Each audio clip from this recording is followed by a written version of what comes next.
All right, I think it's going.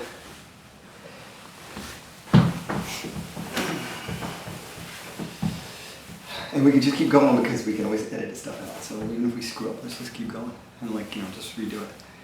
Hi, it's Dr. Doug Curtis. And Lucy Curtis from Dyslexic and Unstoppable.com. Today we're going to talk to you about frustration. We found early on when our son was first learning how to read and before we figured out he was dyslexic, that there were times when he would get frustrated. And so looking back, we've tried to figure out, well, how do we get through that? How did we minimize that frustration, keep him encouraged, keep him moving so that he made the progress that he made?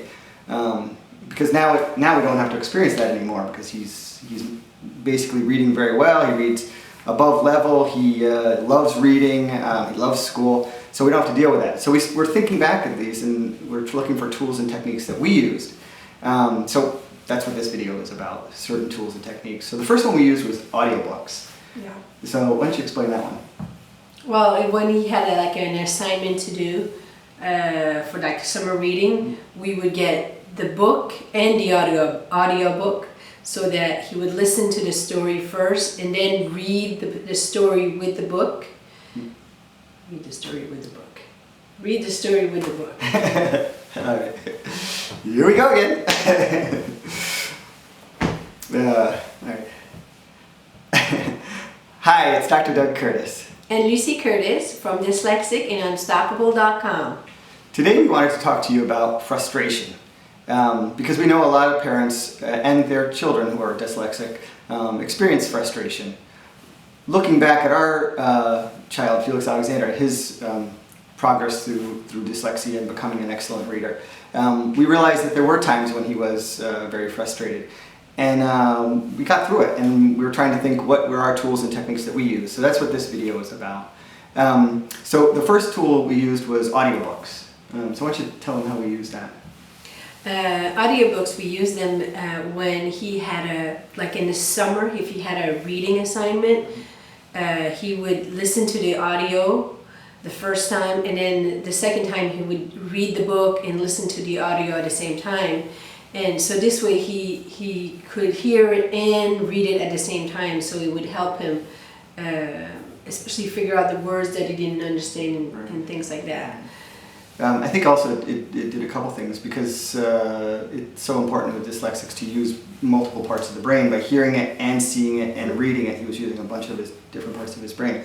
Plus, when you hear it the first time and get the story, it helps him get through it. One of the other things we used was rewards. And this is always a balancing act because you don't want them to become bribes. But we would use a sticker chart. And anytime he would do an activity like his figure eight to help with dysgraphia or reading or writing sentences, because early on writing was a chore for him, he would get a star and he would save up the stars, and his love was Legos. So we we got enough stars together, he would be able to buy himself a Lego set. And that really motivated him, and he didn't mind putting in the hard work to get that reward. We also had the work hard 6 days and 1 day of rest, and that 1 day of rest could be whatever he wanted to do. There was no limit, so he knew that he worked hard for 6 days, and the 7th day he could watch TV all day long if he wanted to, and he would remind us, it's my day off, I can do it. But he needed that, and he looked forward to that, and then so he wasn't as having as much difficulty spending the 6 days working really hard. Right, yeah, because he would go to school all day, he would have his reading classes in the afternoon, there was Taekwondo. Even on Saturdays, he would often have either reading classes or Taekwondo or homework or something. So Sunday was his day off, and yes, he would always remind us, "This is my day off." But that helped him keep motivated through the whole time. And the last thing we did was we reminded him of his strengths, because I remember early on he would complain that he wasn't as good at reading as other kids, or he would notice other kids catching up to him.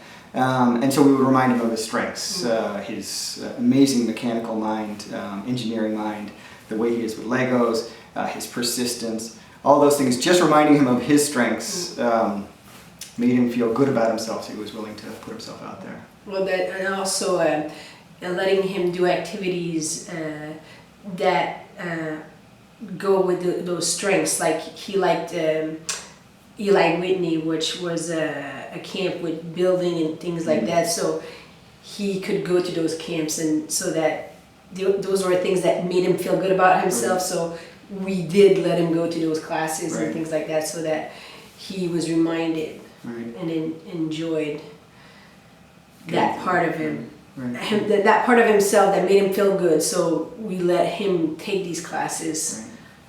Right. So anyway, those are 4 techniques that we used, and they worked. Our son is now going into 6th grade, reads amazingly, and still loves school, and still is persistent. So let us know what you think of these techniques. Try them out with your kids. Better yet, leave us a comment and let us know what techniques have worked for you. We'd love to hear from you. And of course, visit our website, www.dyslexicandunstoppable.com. Thanks again. Thank you.